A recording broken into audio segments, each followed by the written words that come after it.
Hello everyone, welcome back to magnet brains. मैं हूं स्वाति, आपकी इंग्लिश एजुकेटर। हम पढ़ रहे हैं क्लास 8 की engaging English book. And what are we doing here? We are doing chapter 17 which is a wonderful poem refugee blues written by W.H. Auden।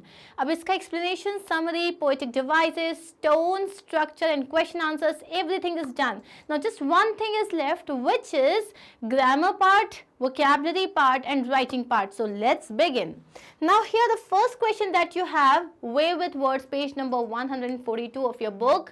Complete the passage with the given words. अब आपके पास यहाँ पे बहुत सारे words दिए हुए हैं and there is a passage जो कि एन फ्रैंक की जो diary of a young girl book है उस पे बेस्ड है।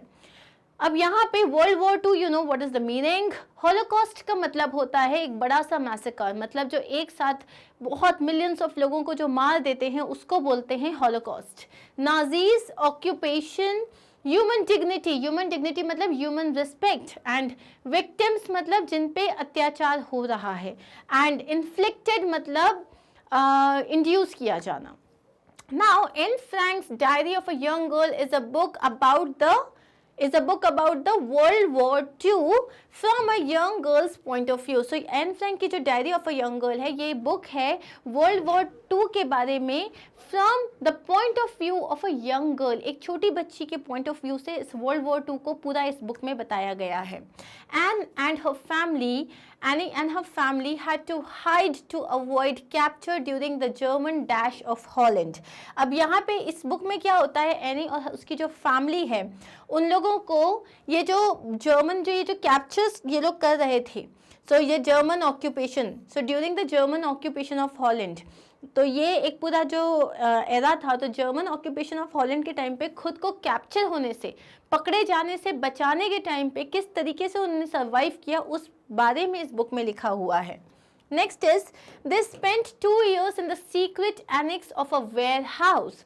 2 साल तक वो एक वेयर हाउस के सीक्रेट एनेक्स में थे। हर diary offers a glimpse of the horrors dash on Jewish people, of the horrors. अब यहाँ पे क्या आ जाएगा? हॉरर्स इन्फ्लिक्टेड मतलब जो अत्याचार किया गया ज्यूइश लोगों पे, उन सारी चीज़ों के बारे में इस डायरी में लिखा हुआ है by the Nazis. Anne Frank is one of the most discussed Jewish victims of Holocaust. अब यहाँ वो बोल रहे हैं कि जो एन फ्रैंक है ये उस हॉलोकॉस्ट की, ये उस मतलब जो एक साथ इतने ज़्यादा लोगों को जो मारा गया था उसकी सबसे ज़्यादा डिस्कस्ड ज्यूइश विक्टिम है। विक्टिम मतलब जिस पे अत्याचार हुआ है। John F. Kennedy discussed Annie in a 1961 speech. He said that of all the people who have spoken for human dignity in times of great suffering and loss, no voice is stronger than that of Annie Frank. उन्होंने क्या कहा था John F Kennedy ने? कि उन्होंने any के बारे में बात की थी 1961 की एक स्पीच में। उन्होंने बोला था जितने भी लोग हैं जिन्होंने ह्यूमन डिग्निटी, ह्यूमन रिस्पेक्ट के बारे में बात की है, मतलब ग्रेट सफरिंग और लॉस के बारे में बात की है during the entire this Nazi period, उसमें सबसे ज़्यादा स्ट्रॉन्ग वॉइस किसके थी? एनी फ्रैंक की थी। Okay, now let's move on to the next question. We usually form adjectives relating to countries, languages and races by adding the following suffixes. अब जैसे मैंने बोला मैं अमेरिका से आई हूँ तो मैं एक अमेरिकन हूँ, मैं इंडिया में बॉर्न हुई थी, मैं एक इंडियन हूँ।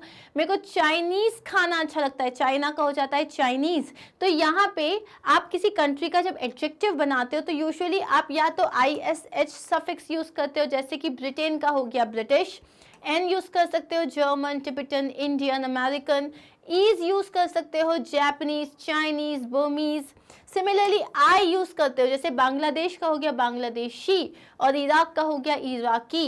इक यूज़ करते हो Icelandic, Arabic, and an use करते हो बोलिवियन, इंडिया का हो जाता है इंडियन।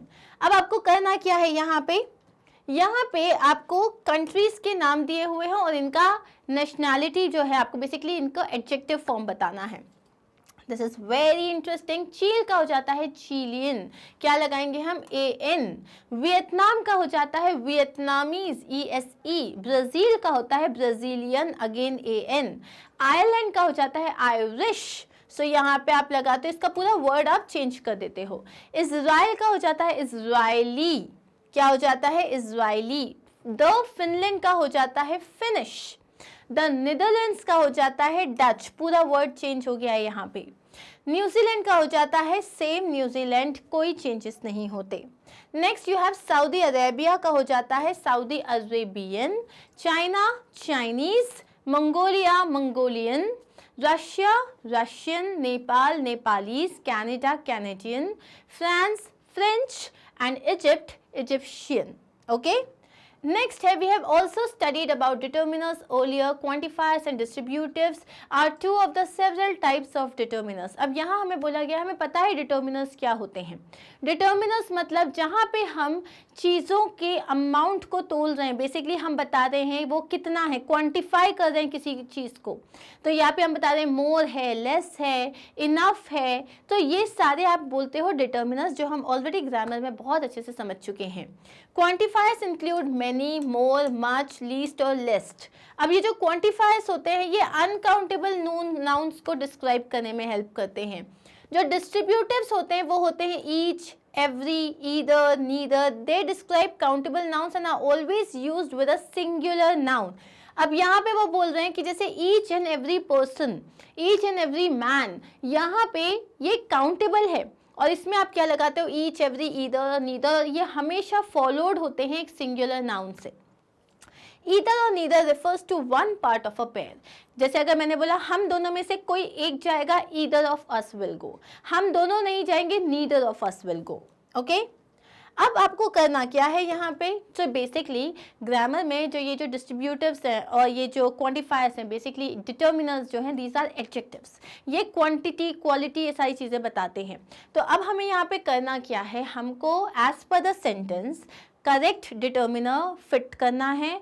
ऑल्सो रिमेंबर, जैसे अगर आपको कोई भी कंफ्यूजन है लेस में, लिटिल में, लीस्ट में, मच में, मोर कहाँ आएगा, please watch the video on determiners which is there in the grammar topic, और वो आपको इजीली मैग्नेट ब्रेन्स की वेबसाइट में मिल जाएगा, और you can also find it on YouTube because everything has been explain there. Okay, now dash student should be reminded of his or her duty to switch off the fans and lights before leaving the room. Her student को remind किया जाना चाहिए उसकी duty का कि कमरे से निकलने से पहले लाइट ऑफ करना चाहिए। सो यहाँ आपका आंसर आएगा हर स्टूडेंट को। हर स्टूडेंट को मतलब एवरी स्टूडेंट, यहाँ पे क्या आएगा, every student. Okay, there is dash we can do to help the trapped mines tonight. Minus, तो ये जो ट्रैप्ड माइनस हैं, तो मतलब मान लो किसी माइन में कोई विस्फोट हो गया या कोई एक्सप्लोजन हुआ और वहाँ पे माइनस फंस गए हैं, तो हम बोलना चाहते हैं कि वहाँ पे बहुत मतलब हम हार्डली कुछ कर सकते हैं उनके लिए। हार्डली कुछ के लिए we use little, there is little we can do. Little आप यूज़ कर सकते हो, लिटिल मनी और little amount, like you know there is little milk, जहाँ आप अनकाउंटेबल चीज़ों के लिए लिटिल यूज़ करते हो। सो हम यहाँ क्या बोलेंगे, there is little we can do, क्योंकि हेल्प काउंट नहीं की जा सकती। Next is this is the dash you can do to help the poor man. ये मतलब ये सबसे ज़्यादा है जो तुम मतलब किसी पुअर को हेल्प करने के लिए तुम कम से कम इतना तो कर सकते हो। कम से कम के लिए आप बोलोगे least, this is the least. अब ये द जो है ये हमें समझ में आता है कि इसमें लीस्ट यूज़ करेंगे क्योंकि लीस्ट सुपरलेटिव डिग्री है, उसके पहले द ज़रूर आता है। Next is dash of the children in the class were unaware that the next day was a holiday. अब यहाँ बोल रहे हैं कि क्लास का हर एक बच्चा अनअवेयर था, उसे नहीं पता था कि अगला दिन जो है वो एक छुट्टी है। सो यहाँ पे आएगा each of the children, each इसलिए क्योंकि हम यहाँ बोल रहे हैं हर एक बच्चा, every single child. Dash the man is innocent और अ वेरी गुड एक्टर। या तो वो जो आदमी है वो इनोसेंट है या तो वो बहुत शातिर जो है एक्टर है। सो हम बोलेंगे या तो ये या तो वो, either the man is innocent और a very good actor. Dash water has flowed under the bridge since our last meeting. अब ये जो है water has flowed under the bridge, इसका मतलब है नुकसान होना, इसका मतलब है काफ़ी ज़्यादा परेशानियाँ आना। तो हम बोलेंगे more water has gone has flowed under the bridge since our last meeting. अब यहाँ पे सिर्फ more यूज़ नहीं हो सकता, a lot भी यूज़ हो सकता है, little भी यूज़ हो सकता है, as per what you want to say. Next is dash of the sweaters is mine, इन दोनों में से कोई स्वेटर मेरा नहीं है, so neither of the two sweaters is mine. Okay, those who had gathered for the protest were dash given a candle. अब जो लोग यहाँ पे प्रोटेस्ट के लिए आए थे उनको सबको एक एक कैंडल दिया गया. अब इसमें देखो यहाँ पे जो हमने यूज किया है, many of the children in the class were unaware that the next day was a holiday. तो इसमें many भी ठीक है, each भी ठीक है. ओके, तो आप इनको एक्सचेंज मतलब इंटरचेंज कर सकते हो. Next is do you think less is more while decorating a house. अब इसका मतलब क्या होता है, लेस इज मोर मतलब एक हाउस को जब आप डेकोरेट कर रहे हो तो जितना करो उतना कम है, जितना करो उतना कम है, इसको बोलते हैं do you think less is more while decorating a house. Okay, अब आते हैं आपके पास नेक्स्ट क्वेश्चन, पैरेंथेसिस, एलिप्सिस और हाइफन. पैरेंथेसिस क्या होते हैं, ब्रैकेट्स. ब्रैकेट्स का मतलब क्या होता है, जब आपको किसी चीज़ के बारे में एडिशनल इंफॉर्मेशन देनी होती है तब आप उसको ब्रैकेट में लिखते हो. जैसे कि Maya and Manish who are actually twins do not like talking about each other. माया और मनीष जो कि एक्चुअली में ट्विंस हैं, उनको एक दूसरे के बारे में बात करना अच्छा नहीं लगता. तो यहाँ पे आप ना पैरेंथेसिस यूज करते हो, और पैरेंथेसिस में जो चीज़ आप यूज करते हो सब्जेक्ट वर्ब अग्रीमेंट में उसका कोई फर्क नहीं पड़ता. ये हम सब्जेक्ट वर्ब अग्रीमेंट में पढ़ चुके हैं. ठीक है, अब है एलिप्सिस. क्या होता है, एलिप्सिस मतलब होता है 3 डॉट. आपने देखा होगा जब आप कोई स्टोरी पढ़ रहे हो तो ये 3 डॉट्स आते हैं. ये जो 3 कॉन्सिक्यूटिव डॉट्स होते हैं, यहाँ पे ये बोलता है जैसे कि आपने कोई भी वर्ड को ओमिट कर रहा है. जैसे कि सपोज मुझे किसी बुक की कुछ लाइंस कोट करनी है. अब वो लाइंस 5-6 लाइन्स, अब मैं पूरी 5-6 लाइन्स लिखूंगी तो दिक्कत हो जाएगी. तो what do we do, first word लिखते हो, फिर 1 2 3 डॉट्स लगाते हो और लास्ट के वर्ड्स लिख देते हो. इससे क्या होता है, इसका मतलब ये है कि पूरा आप ले रहे हो, इनको ओमिट कर दिया है आपने. So this is a very easy way of doing things. तो ये जो होता है, it is also use to indicate an incomplete thought. For example, she said that dash dash dash, इसका मतलब इनकम्प्लीट थॉट को भी ये बताता है. ओके, इनफॉर्मल लैंग्वेज में जैसे कि if only I had gone home earlier, काश मतलब अगर मैं घर जल्दी चला गया होता. Oh well, it does not matter. अब जैसे हम बोलते हैं ना, अरे यार मैं घर जल्दी चला गया होता तो खैर क्या फ़र्क पड़ता है. तो उसमें आपने क्या किया, अपना सेंटेंस कंप्लीट नहीं किया. तो जब आप इसमें 3 डॉट लगाए आपने यहाँ पे, इसका मतलब है कि एक इनकम्प्लीट थॉट है. क्लियर. नेक्स्ट होता है हाइफन. हाइफन यहाँ कहाँ पे यूज होता है, हाइफन यूज होता है कंपाउंड एडजेक्टिव्स में. जैसे आपने बोला, आजकल बोलते हैं wow this is a sun kissed picture. Sun kissed picture मतलब क्या होता है, जब आपके ऊपर धूप आ रही है तो it's like the sun is kissing you, it's a personified statement. तो यहाँ पे सन किस्ड जो है एक एडजेक्टिव की तरह यूज हो रहा है और हम इसको लिखते हैं बीच में एक हाइफन लगा के. वेल ड्रेस्ड मतलब she is a well dressed woman, मतलब वो वुमन है, कैसी वुमन है, वेल ड्रेस्ड. तो ये एक एडजेक्टिव है जहाँ पे यूजुअली जो लास्ट वर्ड होता है ना वो या तो आईएनजी फॉर्म में होता है या ईडी फॉर्म में होता है. मदर इन लॉ, ये भी एक कंपाउंड एडजेक्टिव है. सो कंपाउंड एडजेक्टिव्स को शो करने के लिए भी हम हाइफन यूज करते हैं. अब हमें करना क्या है, rewrite the sentences using correct punctuation. तो इन सेंटेंसेस को हमें करेक्ट तरीके से पंक्चुएट करना है. The culprits now escaped to the UK are being searched for by the police. वो culprits जो ना अब यूके में भाग चुके हैं, जो अब यूके में भाग चुके हैं, they are being searched by the police. तो अब ये एक्स्ट्रा इन्फॉर्मेशन है जिसे हम ब्रैकेट में लिख सकते हैं. I wish we had bought the black sofa instead of the blue one. Well, the blue one isn't bad either. अब यहाँ पे आप एलिप्सिस यूज करोगे. ठीक है, अगर आप चाहते हो तो I wish we had bought the black sofa instead of the blue one dash, well the blue one is in bad either. यहाँ पे अगेन आपने एक थॉट को इनकम्प्लीट छोड़ दिया है एंड दैट्स वाई आपने एलिप्सिस लगा दिए हैं. Next is our France return neighbours are quite well to do. अब यहाँ पे है कौन से नेबर्स हैं, फ्रांस रिटर्न नेबर्स हैं, तो इनके बीच में आ जाएगा डैश क्योंकि ये एक कंपाउंड एडजेक्टिव है. उसके बाद है अब यहाँ पे अगेन वेल टू डू. तो यहाँ पे वेल टू डू के बीच में भी हाइफन आएगा. वेल टू डू का मतलब है जो अच्छा खासा कमाते हैं, जो लाइक अच्छे से परिवार से हैं. The 10 feet tall mango tree in our backyard my grandfather planted it as a young man was cut down today. अब यहाँ पे 10 feet tall, तो 10 feet में आपने बता दिया हाइफन है.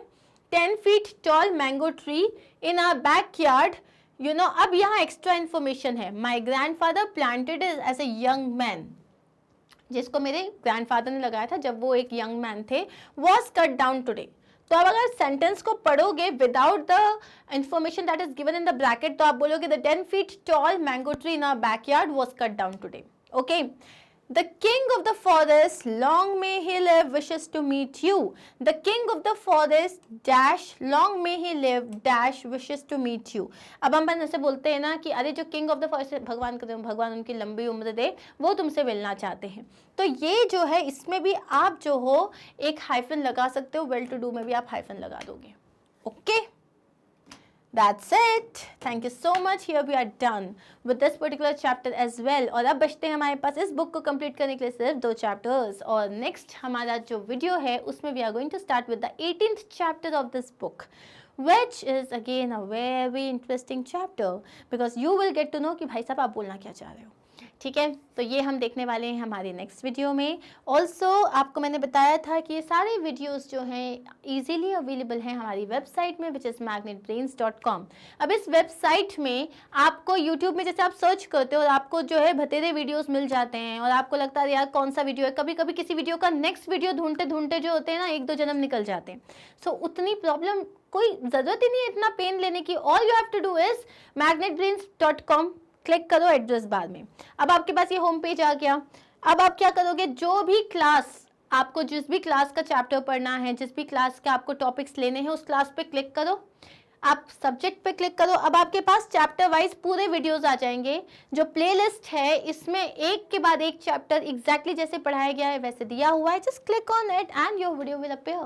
That's easy. Yeah, thank you so much for being with me. Do not forget to like, subscribe and share this video. Take care. Bye-bye.